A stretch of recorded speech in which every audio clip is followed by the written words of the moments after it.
We'll do next time. Can we be fully aware of a cultural movement if it engulfs nearly every aspect of our lives? Number 9. American theorist Fredric Number 9. Jameson recognizes postmodernism as a force that has dominated virtually all forms of media since the latter half of the 20th century. He begins his essay, Postmodernism and Consumer Society, by claiming, Number 9. the concept of postmodernism is not widely accepted or even understood today. Perhaps this struggle comes from postmodernism's massive yet broad brush that covers so much of what we see and hear in consumer society. So, what is postmodernism already? Take a look at these two pictures. The piece on the left is a painting by Vincent van Gogh, who is considered to be a major influence on modernism. Note how Van Gogh takes a pair of shoes, such an ordinary and mundane part of day-to-day life, and turns it into something completely original and personally unique. Now look at the picture on the right. Andy Warhol, who Jameson cites as a pioneer of postmodernism, envisions shoes in a different light. They are different shapes and sizes in no particular order.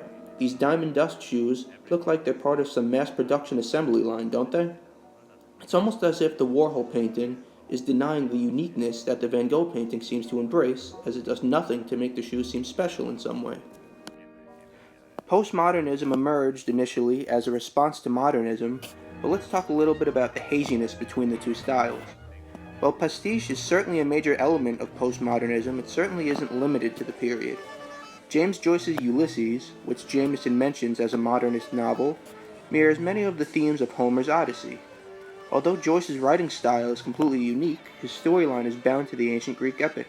Is this a form of pastiche since it mimics the elements of a previous story? Is it just a form of influence? Is there a difference between pastiche and influence? Here's another element that crosses over both styles. Everyone recognizes vintage Coca-Cola ads like this one. Santa's rosy cheeks and detailed facial expression gives us a sense of nostalgia for the modernist Americana of the early and mid-20th century. Now look at this 1881 Thomas Nast depiction of Santa Claus. It's not quite as well defined as the 1952 advertisement you just saw, but Santa has the same white beard, the same red coat, the same warm smile, and the same plump stomach. The modern ad seems to be playing off the nostalgia of the then 70-year-old image and pictures similar.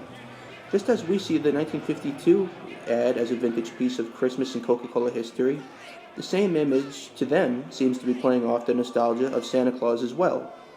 Appealing to the reminiscence of the audience to make a sale was used back in the 30s, 40s, 50s, the modernist period, just as it is used now. While nostalgia has persisted for such a long time, Jameson would argue that the degree to which it is used has skyrocketed in postmodernism. For example, just look at all of the contemporary film reboots, movies, and shows that mimic modernist styles. Even if they don't reference specific modernist movies or shows, you can still see the influence, like in some of these.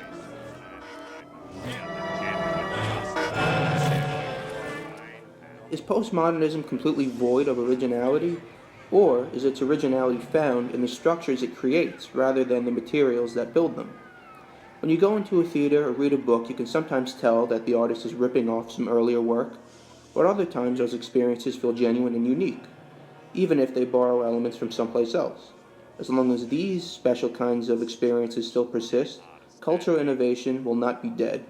Even if Jameson's theory of postmodernism is completely valid, the forms of art it takes on will continue to evolve and find new tools from different fields to create combinations that satisfy us.